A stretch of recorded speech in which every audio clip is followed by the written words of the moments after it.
e vamos continuar, né? Seguir adiante naquilo que a gente vem falando já há algumas semanas. Então, semana passada, na live da semana passada, do dia 2/12, nós continuamos falando, e hoje continuamos também, falando sobre o sermão profético de Jesus.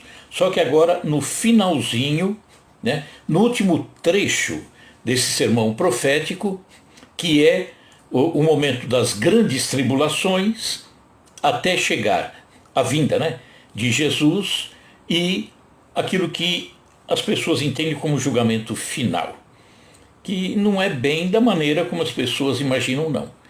E falamos a semana passada, vamos recapitular porque é necessário, senão as pessoas não compreendem. Tem aqueles que estudam isso há mais tempo, mas tem aqueles que estão começando agora, né? Tem amigos que estão nos acompanhando, porque tudo fica gravado também, nos acompanhando e que talvez não tenham essa visão que a doutrina espírita nos proporciona. Então nós vamos recapitular o que nós dissemos na semana passada a respeito desse finalzinho do sermão profético que falava das grandes tribulações, da vinda de Jesus e o julgamento final. E só que para entender isso tudo, estamos falando agora dentro do entendimento da doutrina espírita, é necessário compreender a reencarnação. É o ponto-chave de tudo, a reencarnação. Os próprios judeus, nós comentamos a semana passada, os judeus, parte deles compreendia, eu não sei como é que está hoje, mas compreendia na época uma coisa semelhante à reencarnação. O termo reencarnação surge apenas a partir do momento em que a doutrina espírita vem à Terra, 1857. Mas o conceito, né, o mecanismo, sempre existiu, desde que o homem é homem. E os judeus entendiam também, só que com o nome Gilgul Neshamot, e não era de conhecimento geral. Não seria da Torá escrita, seria da Torá oral. E aí nós falamos a semana passada sobre algumas perguntas que nós precisaríamos responder. Nós não somos ainda seres acabados, né? Acabados que eu digo em termos de construção, resolvidos, com todas as virtudes e livres de todos os defeitos. Não, estamos longe ainda. Então somos diferentes, né? Uns ricos, outros pobres, saúde, doença, vida curta, vida longa. E muita coisa está muito ligada à diferença da evolução que existe entre nós, né? E aí, em razão disso tudo, nós descartamos a ideia da unicidade de existência. Por quê? Porque numa única vida não justificaria Deus atribuir certas coisas para um e outras coisas para outro. Por exemplo, saúde para um e doença para outro. Esse Deus não seria justo. Mas aqueles que defendem a unicidade, uma única existência, ou seja, as religiões de um modo geral, que defendem a unicidade, eles muitas vezes dirão: mas Deus, na hora de avaliar, na hora de fazer o juízo final, ele vai considerar nas suas avaliações aquilo que cada um recebeu. E aí nós até brincamos: então eu não queria receber a doença, eu queria receber a saúde. Eu não queria receber a pobreza, queria receber a riqueza, né? E aí fica uma coisa um pouquinho esquisita, né? E ainda comentamos: se fosse uma única existência, onde eu desse saúde para um e doença para outro, riqueza para um, pobreza para outro, será que a gente faria, nós, pais aqui na Terra, será que faríamos a mesma coisa com os nossos filhos? Eu daria saúde a um filho e daria doença a outro? Daria riqueza a um, deixaria o outro na miséria? Não. Nós, daqui da Terra, imagina Deus, né? Com todos aqueles atributos dele, infinitamente justo, bom, é o nosso Pai, enfim, não tem como justificar isso tudo. Então, a reencarnação é a bondade infinita de Deus, o amor de um Pai que não tem tamanho, né? Essa ideia da reencarnação já nos dá o entendimento de que fica destruído de vez as penas eternas, o inferno, tá? Ninguém vai parar no inferno, não. E também, né, a reencarnação não elimina a necessidade da reparação daquilo que fizemos de errado. Não elimina. Ao contrário, é através da reencarnação que temos a oportunidade de corrigir aquilo que não foi bem feito, aquilo que está meio atravessado, né? Então, confirma que um pai não perderá um único dos seus filhos, que Jesus falou, né, nas parábolas. Então, a reencarnação está comprovada cientificamente, e cansado. Isso aí existe confirmações aos montes, desde muito tempo. Então, a reencarnação sempre existiu e é o que leva ao aprimoramento do espírito, mas que pede sacrifício da nossa parte, né? Quando eu tenho a oportunidade da existência seguinte, da reencarnação, eu também tenho que me sacrificar. Mas sacrificar como? Eu tenho que sacrificar meu orgulho, minha vaidade, minha prepotência, meu egoísmo. Tenho que sacrificar isso tudo. Por quê? Porque eu tenho que fazer o melhor. Eu tenho que ir substituindo os defeitos que eu tenho ainda, né, em larga escala, por virtudes que eu preciso colocar em mim. É uma troca. Eu jogo um pouquinho de defeito fora e coloco um pouquinho de virtude. É um processo. Por isso que nós temos encarnações várias. Tivemos e teremos tantas encarnações. Então, o nosso progresso, a evolução espiritual, acontece através do trabalho individual, cada um trabalhando, do esforço, da vontade, do amor, do serviço ao próximo. Isso é importantíssimo. Jesus disse, né? Amar a Deus sobre todas as coisas e ao próximo como a ti mesmo. Eu tenho que trabalhar em favor do próximo. Por quê? Porque o próximo também está trabalhando em meu favor. Então, é assim que crescemos. Tudo isso que falamos justifica a frase de Jesus quando ele disse: podeis fazer o que eu faço e ainda mais. Como podemos fazer o que Jesus faz? E ainda mais, hein? Ele ainda colocou além. Só se tivermos evolução. E grande evolução, que não se consegue em tão pouco tempo. Numa encarnação, 2, 5, 10, não chegaremos no estágio que Jesus está hoje. Há muitas e muitas e muitas encarnações, mas ele queria afirmar: olha, o que eu faço hoje, um dia vocês farão também. Poderão fazer o que eu estou fazendo e até mais. Óbvio que, dentro da ideia da evolução, Jesus já subiu outros degraus que ele faltava ainda subir. Ou seja, evoluiu ainda mais, se é que é possível a gente imaginar, né? Jesus evoluir ainda mais. Várias encarnações, então, nos levam ao aprimoramento através da experiência, no nosso caso, aqui na Terra. Temos irmãos em outros orbes, nesse universo infinito, também passando pela mesma experiência que nós estamos passando agora. Portanto, se estamos todos aqui, na Terra, para arrumar os nossos problemas, ajustar aquilo que fizemos de forma equivocada, e que vemos aí, no nosso mundo, pessoas em tão diferentes graus, pessoas extremamente boas, outra já nem tanto, outra muito ainda lá embaixo, né? Então, entendemos que aqui na Terra encontramos pessoas com diferentes níveis de evolução. É natural. Aqui é a grande oficina, aqui é a grande escola, aqui é o hospital, onde fomos internados para curar essa alma que deve ainda tantas coisinhas. É então que nós vemos pessoas praticando ainda o bem e o mal. Não tem quem pratique só o bem e quem pratica só o mal. Alguns mais bem que mal, e outros mais mal do que bem. Mas ainda existe em todos nós um mal aqui ainda presente, né? E aí explica a origem das dores que nós falamos, as grandes dores, nesse final que Jesus falou através do sermão profético. No finalzinho terão grandes dores, né? Mas ele virá e haverá o julgamento. Tudo uma metáfora, né? E a explicação nós já demos na semana passada, mas continuaremos hoje. Então, nesse mundo, nessa atual fase, ora nós somos vítimas, ora somos algozes. Então, como é o comportamento das pessoas hoje na Terra?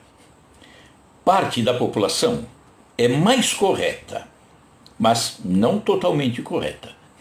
Ou seja, essa parte trabalha, cuida da família, é honesta, caridosa, trabalhadora, e que se nós fôssemos dar uma nota aqui para essas pessoas aqui na Terra, nós íamos, por exemplo, considerando a melhor pessoa que está encarnada, nota 10. E a pessoa com mais problemas, nota 0. Tá? Então essas pessoas em melhores condições, que cuidam da família, trabalham, ajudam, servem o próximo, vamos dar uma nota entre 5 a 10. É a turminha da parte de cima dessa escala. Mas outra parte ainda está lá embaixo, né? Onde o mal ainda prepondera sobre o bem. Rouba, mata, engana, despreza, deixa a família de lado, preguiçoso, agressivo. Então vamos dizer que a turminha do 0 até o 4, só para levarmos em consideração daqui para frente. Então vamos seguindo. Os que estão em melhores condições, a turminha do 5 até o 10, eles aprendem com o bem que ele próprio pratica, mas com o bem que ele vivencia na sociedade. Mas também aprende com o mal que ele próprio ainda pratica, talvez em menor escala do que o bem, mas também com o mal que vem das outras pessoas na sua direção. Os de melhores condições são testados pelos de condição inferior, a turminha do 0 até o 4, tá? Então essas pessoas em melhores condições sofrem agressões sem revidar, nada de revidar com ódio.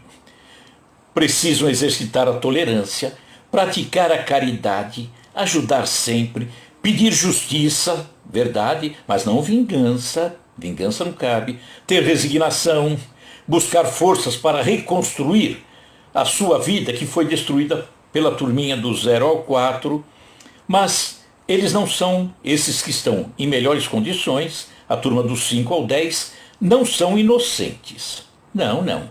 Ah, inocentes sofrendo na mão da turminha de 0 a 4? Não, não é isso. Ou eles, a turma de cima, são semeadores equivocados do passado, não sei se o passado 10 anos, 30 anos, uma encarnação, 2, 3, não sei, colhendo os frutos dessa semeadura. Agora são as expiações. O mal que eu fiz em algum momento no passado, o reflexo está acontecendo. E eu não posso delegar a outra pessoa a colheita daquilo que eu plantei. Eu plantei, eu colho. Ou também pode ser aprendizes, esses em melhores condições, mas que estão passando por dores, podem ser aprendizes, alunos, que estão testando o grau do aprendizado alcançado. Nós, na escola, estudávamos e éramos testados através das provas. Ah, o professor era mal comigo? Não. Eu gostava de fazer a prova por quê? Porque eu sabia o que é que eu aprendi. O que é que eu preciso melhorar? O que eu preciso estudar mais? Porque achei que sabia e não sei. Então nós falamos dos que estão em melhores condições. Agora vamos para os piores, aqueles que estão em piores condições. Ou os que estão em piores condições testam os que estão em melhores condições. De que forma? Agredindo, revidando com ódio, intolerantes, falta de caridade, fazem a justiça pelas próprias mãos, exercitam a vingança, né? destroem a vida dos outros, roubam, matam, viciam. São aqueles a quem Jesus se reportou nessa frase: o escândalo ainda é necessário, mas há de quem o pratica. Escândalo, Jesus falando de escândalo, é o mal, a dor, aquilo que incomoda. Então, na Terra, nessa mistura de pessoas, de espíritos encarnados, com diferentes níveis de evolução, turminha mais para cima, turminha mais para baixo, é através do sofrimento, através do escândalo, através do revide, que as pessoas vão aprendendo. Por quê? Porque se eu cometi mal e não tiver um mal que me chame a atenção para aprender, possivelmente eu não vou aprender. Então eu tenho que passar, muitas vezes pela dor que eu impingi a alguém. Os ainda que são maus, os que são maus ainda, acabam sendo, na verdade, professores para aqueles que estão em melhores condições, que praticaram, por sua vez, erros grandiosos, às vezes, no passado, e que precisam colher os frutos daquela semeadura. Esses outros, que são os agressores do passado, que estão em melhores condições hoje, por exemplo, precisam passar pelas expiações no hoje para evoluírem. Mas como evolução é uma via de mão dupla, a evolução é uma via de mão dupla, esses outros, que estão um pouquinho acima, que são os agressores do passado, agora alunos na classe da expiação, se tornam também, por sua vez, professores dos seus agressores no presente. Estou colhendo o mal que fiz a alguém que está revoltado comigo, me agride, mas também eu sou professor dele. De que forma? Através do meu comportamento, das reações demonstrando mais amor, da tolerância, da caridade, do respeito. Então também estou auxiliando. Estou sendo agredido, mas preciso auxiliar o agressor. Daí, por exemplo, não justificar uma pena de morte. Não faz sentido. Não. Evolução, então, é subir degraus. Nossa evolução. Quando fomos criados, fomos colocados na base de uma escada, para subir rumo ao infinito. Evolução sempre. Então, evoluir é subir degraus. Mas como que se evolui? Aquele que está em melhores condições, que está em degraus acima daquele que eu estou, ele estende a mão para mim e me ajuda a subir. Ele me ensina, ele me apoia, ele me ajuda. E é assim que eu vou subir. Alguém está me orientando, no caso Jesus, E tem outros emissários tantos. E aí, nessa subida, alguém estende a mão e me ajuda a subir um degrau. Entretanto, eu só consigo subir esse degrau se eu, por minha vez, estender a mão para um irmão que está um degrau abaixo e também trazê-lo para cima. Então é dessa forma, sou ajudado e ajudo. Alguém me faz ou me dá a oportunidade para crescer e eu dou ao outro a oportunidade do crescimento também. Só que os de cima, os que estão um pouquinho mais alto, aprendendo, a turminha dos 5 ao 10, aprendendo com o mal, não só o mal que ele sofre do outro, mas o próprio mal que ele ainda pratica, porque ele ainda carrega parcela de mal. Chega a hora, para esses que estão um pouquinho mais acima, chega a hora em que já querem se dedicar mais ao bem. E esse negócio de mal não está mais me agradando. É seletivo, É como um programa de televisão que a gente fala: nossa, eu me interessava tanto por esse programa, hoje para mim não traz nada. Eu vou procurar alguma coisa melhor. Então, chega a hora que a turminha do 5 ao 10 já começa a se desinteressar das coisas más, das coisas que complicam a vida dele. Então, chega a hora em que eles já querem se dedicar mais ao bem. Então, já não se identificam tanto com o mal, já começam a não querer praticar o mal, evolução. Então, a sua convivência com os que praticam o mal começa a ficar não tão útil. Por quê? Porque aqueles que praticam o mal de uma forma intensa, eu já estou colocando um pouquinho de lado, né? Já não quero ser agredido.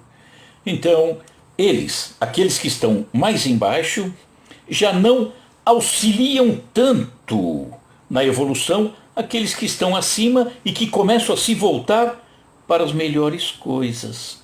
Olha como começa a separar. Aqui nós convivemos muitas pessoas, muitos espíritos misturando bem com o mal, tal, mas a gente começa a perceber que começa a se desligar do mal. É natural. E já não ser um campo fértil para a atuação daqueles que são maus. Por quê?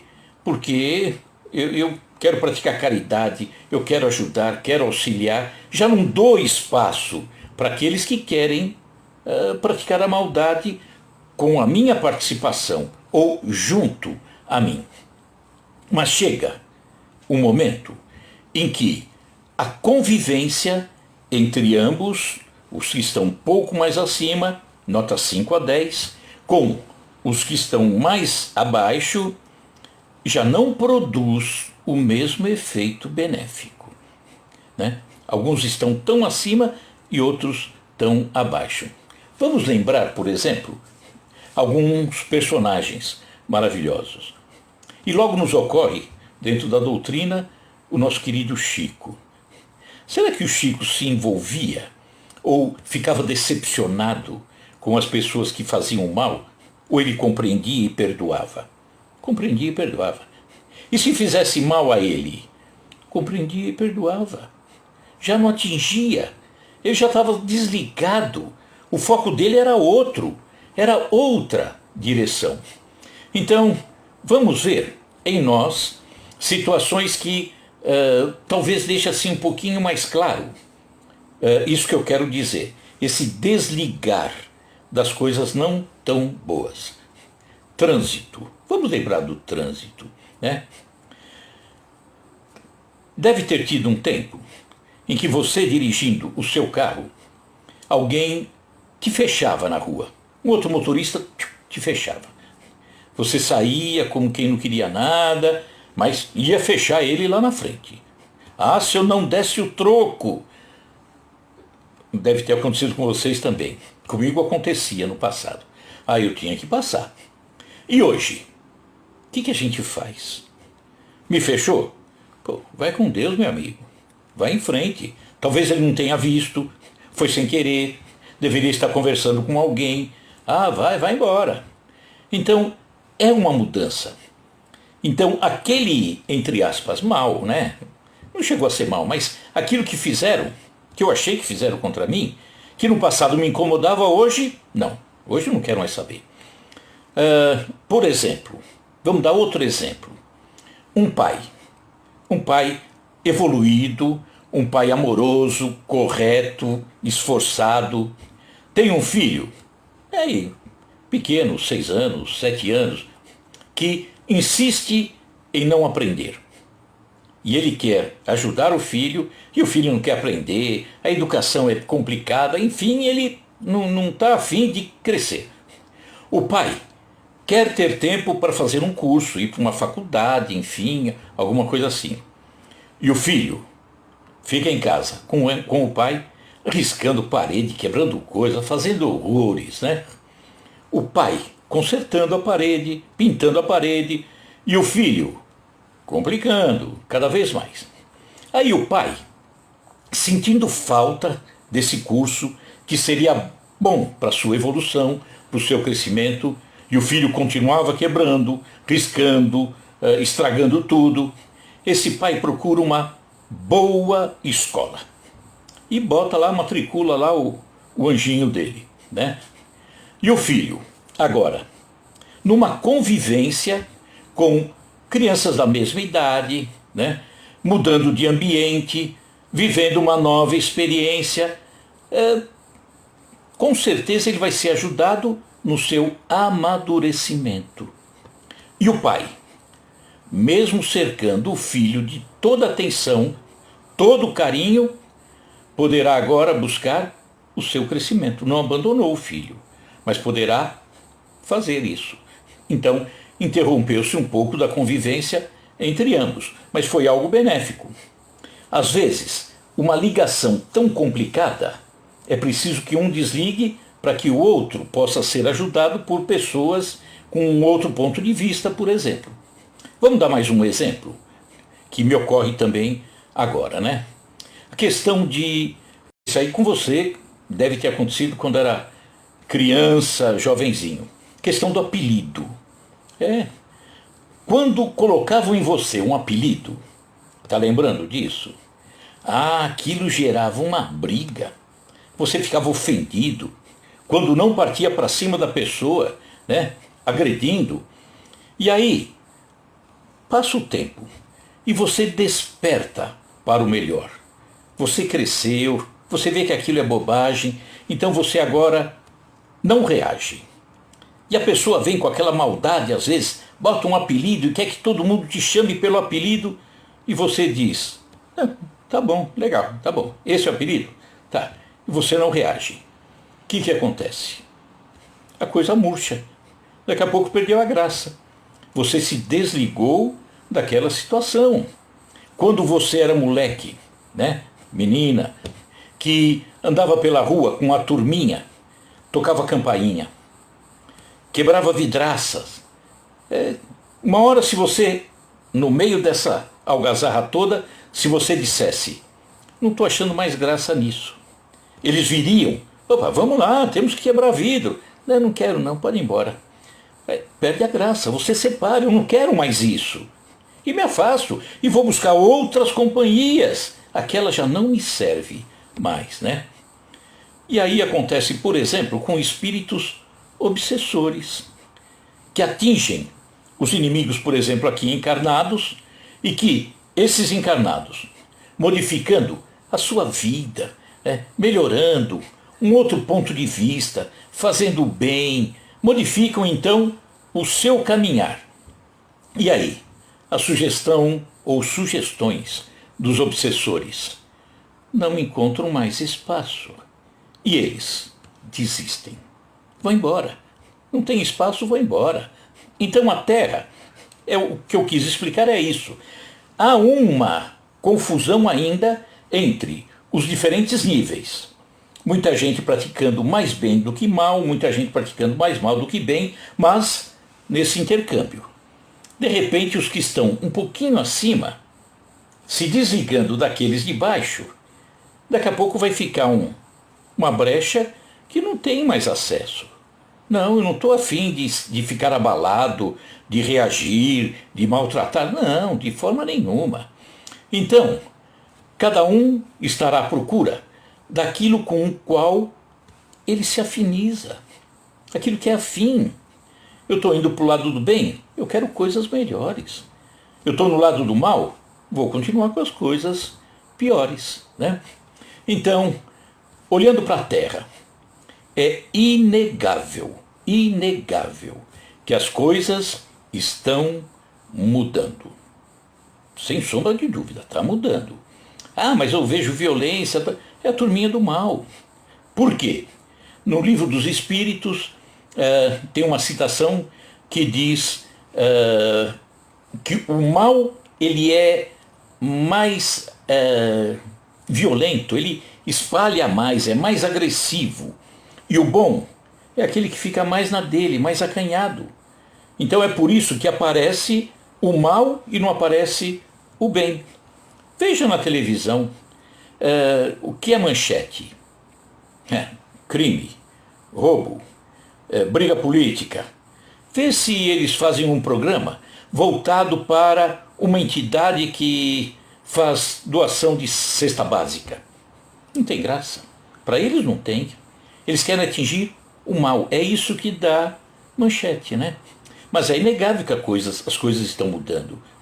Nós olhamos as famílias e vemos cada um dentro do seu entendimento, cada um dentro do seu nível de evolução.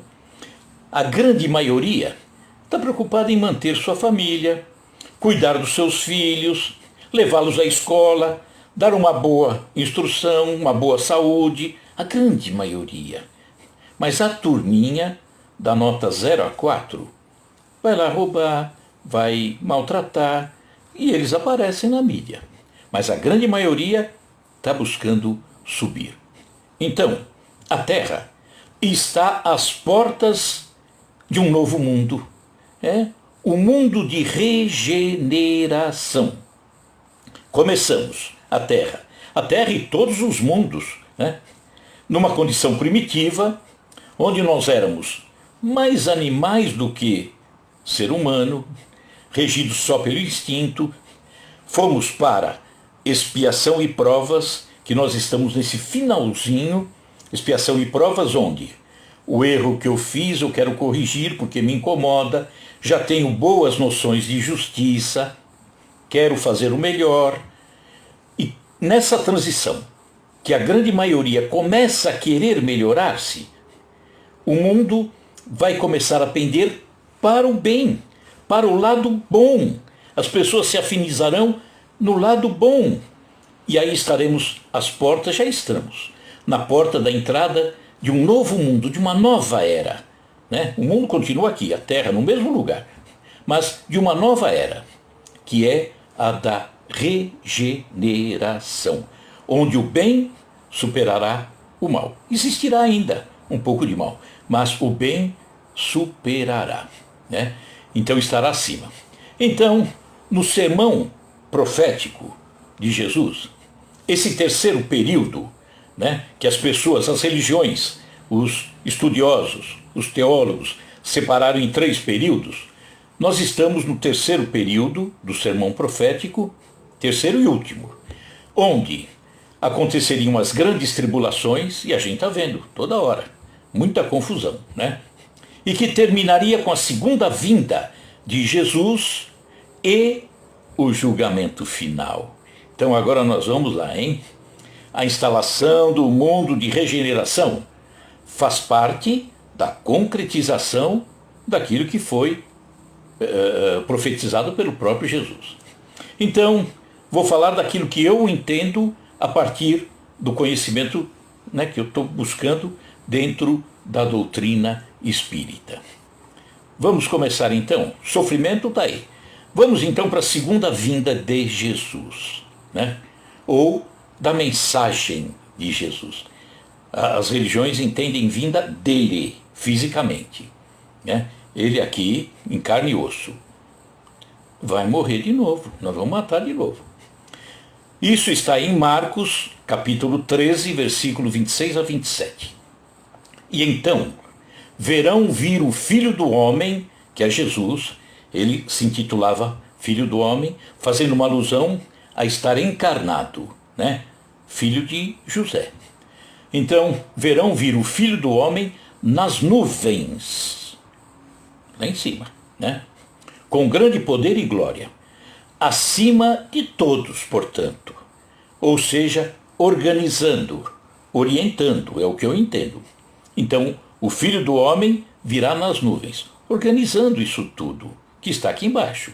Não faz sentido ele encarnar aqui, porque muita gente não conhece, muita gente não se interessa e imagina que vão dizer, Não vão aceitar.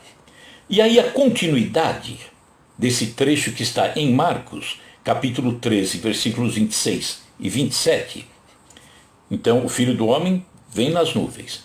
E o 27 é: e ele, Jesus, Filho do Homem, enviará os seus anjos. Anjos. Apaga o anjo de asinha, aquele anjo de cabelo enroladinho que ficava tocando harpa, Isso aí é tudo figurado. Então, e ele enviará os seus anjos e ajuntará os seus escolhidos. Seus escolhidos. Desde os 4 ventos, da extremidade da terra até a extremidade do céu. Então ele vai enviar anjos que virão para ajuntar os escolhidos. Jesus acho que não faria isso. Eu tô brincando de escolher. Eu vou escolher, vamos pegar um aqui, eu vou escolher a Maria Leone. Tá? Então você é minha escolhida, viu? É protegida aqui de Jesus. Ô, seu Laércio, o senhor não quer. Ô, Elizabeth, você é escolhida de Jesus. Ô, Landinha, você não. Né? Jesus não faria isso. Né? Para dar um prêmio, para colocar num céu e o outro ficar esquecido, esquece, não faz sentido. Jesus não faz isso, não faria isso nunca. E vamos ver então que Jesus se utilizava muito dessas alegorias, né, dessas metáforas. Jesus era oriental, como todo oriental, se utilizava muito disso. Né? Então, ele pede nesse texto uma interpretação mais do que literal. Não é ler. Olha, ele escreveu isso, o anjo virá para pegar o escolhido. Não, vamos ter que entender. Né? Então, vamos sair da letra que mata para buscar o sentido, o espírito que vivifica. Jesus é mensagem. Então, o retorno dele seria em mensagem. Ele pediu ao Pai, quando ele estava prestes a ser morto, há 2000 anos atrás, ele falou: irei ao Pai e pedirei para que mande um consolador, uma mensagem. Por isso que ele disse: eu sou o caminho, a verdade e a vida. Caminho é o ensinamento, a mensagem que ele deixou, para que a gente construa a verdade e que encontre a melhor vida espiritual. Então ele é mensagem. Ele vir aqui para falar não vai atingir. Né? E ele já está falando e continua falando desde todo sempre. Hoje mesmo está falando aí, está falando na igreja que os nossos irmãos estão, nos templos que estão, nas casas espíritas que estão. É Jesus falando. Quando fala de amor, quando fala de caridade, é Jesus falando hoje. É pelos frutos que se conhece a árvore. E é isso. Quando os frutos são bons, a árvore é boa. Então é Jesus falando. Mas vamos seguir um pouquinho adiante, indo pelo lado da doutrina espírita. A doutrina espírita buscou a fonte pura dessa mensagem de Jesus, porque ela foi buscar lá no início do cristianismo, quando primeiro, segundo e terceiro século. Então Jesus viveu no primeiro, segundo e terceiro. A doutrina do Cristo não tinha interferências externas. Era aquela doutrina simples, bonita, fraternidade, caridade, amor, doação. Era isso. A partir do quarto século começou a surgir religião, interferências do próprio paganismo. Aí a coisa começou a degringolar um pouquinho. Então a doutrina espírita, a espiritualidade nos traz a mensagem de Jesus que foi pega lá no primeiro, segundo, terceiro século. Então ela vem pura. Essa mensagem sem interferência, sem ritual, sem dogma, sem nada. Então, vamos ver. A doutrina espírita busca nas orientações dos espíritos abnegados, os mensageiros espirituais, as orientações, né, atuais, que vêm de quem? Quais são, por exemplo, espíritos? Vamos dar apenas alguns exemplos. Né? Na nossa doutrina, se formos olhar no nosso Evangelho segundo o Espiritismo, tem muita mensagem maravilhosa, de uma doçura, de uma profundidade, de um amor, né, fantástico. E quem trouxe para nós? Qual o espírito? Esse espírito abnegado, por exemplo. Francisco de Assis. Francisco de Assis. Já que existe o intercâmbio entre os dois mundos, por que Francisco de Assis não pode vir e nos trazer uma mensagem? Santo Agostinho. Olha que beleza, Santo Agostinho. Paulo de Tarso. Imaginou? Espíritos abnegados, trabalhadores na esfera de Jesus, nos trazendo essas mensagens. Então, em Marcos, nós acabamos de ler, Marcos 13, E então verão vir o Filho do Homem nas nuvens, Jesus, coordenando tudo, com grande poder. Ele enviará os seus anjos. Que anjos? Anjos, espíritos com uma condição evolutiva boa, maravilhosa, cresceram muito. Francisco de Paula, Francisco de Assis, Santo Agostinho, Paulo de Tarso, outros tantos. Esses são, entre aspas, os anjos, os mensageiros de Jesus. Por isso que ele diz, e ele enviará os seus anjos. E agora, dentro da doutrina, nós falamos a doutrina recebendo os emissários, a mensagem que vem de cima. Nós estamos falando de mediunidade. Então, esses irmãos que vêm do alto para trazer boas mensagens. E aí, também dentro da doutrina, a doutrina que conta com o trabalho de abnegados encarnados. Nós falamos de abnegados espíritos, agora dedicados encarnados, médiuns. Chico Xavier, Allan Kardec, Bezerra de Menezes, Gandhi, Madre Teresa de Calcutá, Irmã Dulce, João Paulo II, maravilhosos, que recebem informações do alto, são médiuns, né? Então, Marcos, capítulo 13, vamos lá. E ele enviará os seus anjos, os espíritos, e ajuntará os seus escolhidos, esses médiuns. E médium não significa ser espírita, não. Está cheio de médiuns nas igrejas evangélicas, católicas, está cheio de médium em tudo quanto é lugar. Médium é intermediário, é aquele que liga um ponto a outro. O médium, por exemplo, é aquele que liga a mensagem do alto a um papel que ele escreve. Ele é um médium, é intermediário. Isso em todas as religiões. João Paulo II, maravilhoso. Gandhi, maravilhoso, né? Madre Teresa, maravilhosa. Chico Xavier, maravilhoso. Então, escolhidos. Ele falou que ajuntaria os escolhidos. Escolhidos não significa ter privilégio. Chico foi privilegiado, né? Vê aos olhos do mundo se ele foi privilegiado. O quanto ele sofreu, o quanto ele trabalhou, foi privilegiado? Não. Teve alguma preferência especial? Uma vez, Chico, ele tinha problemas nos olhos, né? Começou com um. E aquilo doía, atrapalhava, sangrava, ele tinha hemorragia. E aí ele diz, ele tinha um trabalho ainda no centro, né? No Grupo Espírita da Prece, lá em Uberaba. Aí ele chega para Emmanuel e fala, choroso, Emmanuel, não está dando. Que foi, Chico? Eu tenho que trabalhar, mas essa vista aqui está ruim, né? Está sangrando. E daí, Chico? Mas, Emmanuel, está doendo muito, essa vista aqui não permite. Vai com a outra. Ó, privilegiado que ele era, né? Então, mediunidade é trabalho em favor dos outros, é trabalho que permitirá aos outros receberem as mensagens de Jesus no hoje. É Jesus presente hoje, é pelos frutos que se conhece a árvore. Então, é isso.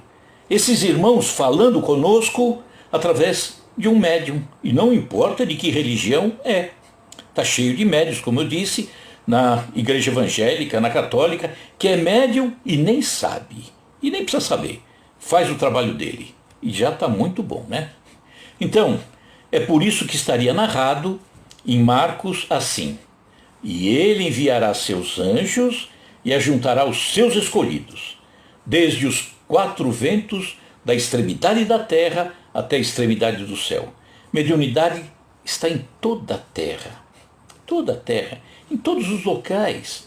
É a mediunidade nos dando essas informações, que a gente aprenda a utilizar de forma correta a mediunidade. E essas orientações vindas do alto? Boa pergunta, né?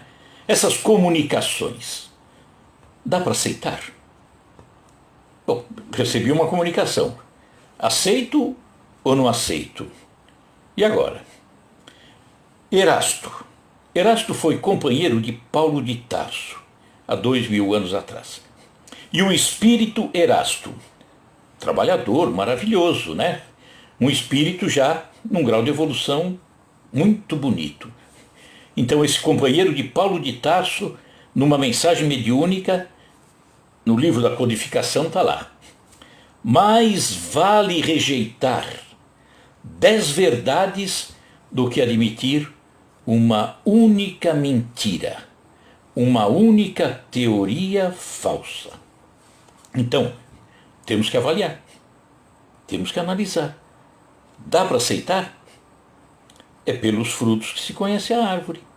Uma comunicação que vem e que numa casa espírita, por exemplo, chega lá uma mensagem, uma psicografia. Normalmente o médium que faz ali, o espírito comunicante, ele não está muito preocupado em colocar o nome, não. Ele não vai ganhar mais fazendo isso.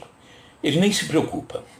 Normalmente, vários mensageiros do alto se apresentam como um amigo. E pronto. Mas que amigo? Não importa. Não importa. Por quê? Porque o principal é a mensagem, não o carteiro. E muita gente está preocupada com o carteiro. Esquece a mensagem. Ah, se o carteiro assinou lá Jesus, o que tiver escrito aqui eu aceito. Será que foi Jesus? E se foi Jesus e não assinou Jesus, e eu leio a mensagem, maravilhosa, me traz uma orientação tão grande, me traz uma paz. Não importa se é Jesus, não importa se é um outro irmão, não importa. O que importa é a mensagem. E muita gente descarta a mensagem, porque o nome ele não conhece. Não conheceu, mas olha a mensagem. A mensagem é boa? É. Fique com a mensagem. E aí aquilo que não te agrada, aquilo que não te convence, aquilo que não agrega nada ao teu conhecimento, aquilo que não te traz paz, pega, arquiva no cesto de lixo. Porque não serve. Para você não serve. Ah, mas se fosse verdade, Erasto está aí. É melhor rejeitar 9 verdades do que aceitar uma mentira. Ah, mas eu achei que era uma mentira. E, tudo bem, virá outra depois. Mas estude, avalie, preste atenção, se dedique.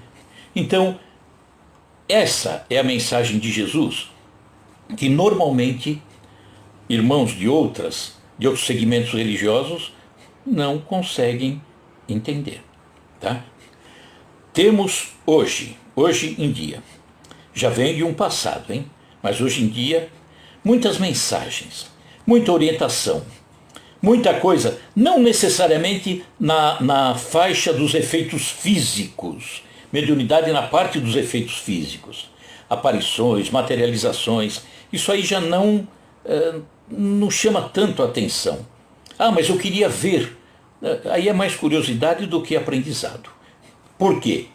Porque nós temos que aprender com a mensagem que veio. Não adianta eu querer ver. Eu vou chegar no centro, por exemplo. Chego lá no centro, nunca fui, não conheço. De repente eu saio do centro e alguém pergunta: gostou? Não. Eu não vi nada. Eu não vi nenhum espírito aparecendo, nenhuma fumacinha, mas não era para ver. E a mensagem que foi passada? Nem prestei atenção. Então, acho que o que é fraco não é bem o centro, né? Então, é isso que nós precisamos entender. As mensagens que temos aqui, os vários livros, Chico, 400 e tantos livros, só do Chico, tantos e tantos livros, em primeiro lugar os da codificação, nos ensinando, nos orientando, palestras que podemos assistir, padres, pastores, falando coisas maravilhosas. Nós temos que ir colocando isso tudo em nós e estudando. Por quê? Porque é aprendendo, é servindo, porque aprender e não servir é não aprender. Se eu aprendo e sirvo o irmão, fazendo melhor, significa que aquela turminha dos 4, da nota 5 ao 10, e aquela turminha do 0 ao 4, eu estou começando a me isolar.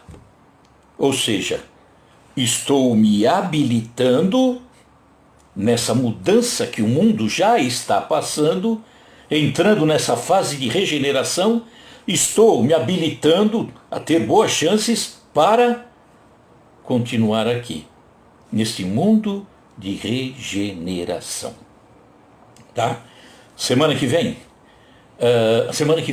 não poderemos ter a live em razão de um compromisso no mesmo dia, na mesma hora, não será possível, mas depois nós continuaremos, agora falando do mundo de regeneração. Mas, na outra semana, já estaremos praticamente às vésperas do Natal. E aí nós vamos interromper para falar um pouquinho de Natal. E depois, na outra, para falar um pouquinho de Ano Novo, de esperança. E depois nós continuamos o que estamos falando agora, que é o sermão profético de Jesus. Combinado, pessoal? Então vamos encerrando, vamos fechando os nossos olhos e trazendo à nossa frente sempre Jesus. Ah, Jesus, nosso mestre.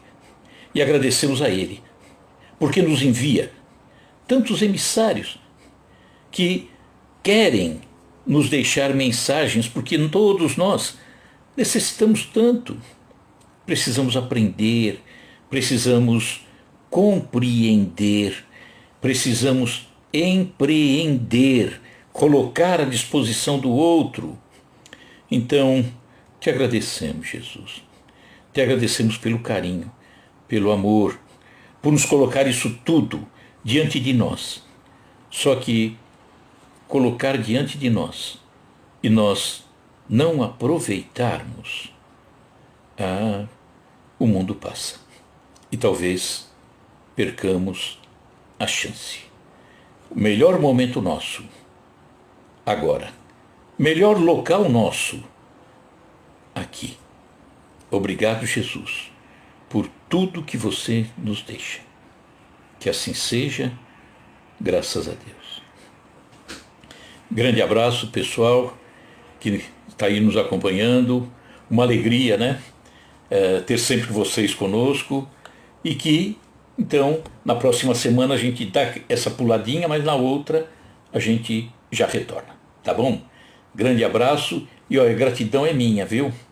Quem está colocando aí, obrigado, obrigado. Gratidão é minha. Tá bom? Bom final de semana para todos. Renata, Francisca, Pete, Landa, Lene, Sandra, Áurea, toda essa turma querida aí, tá? Que já estamos formando uma família, tá? Forte abraço, pessoal, e até daqui 15 dias. Tchau, tchau, fique com Deus. Obrigado, viu, pessoal? Tchau, tchau.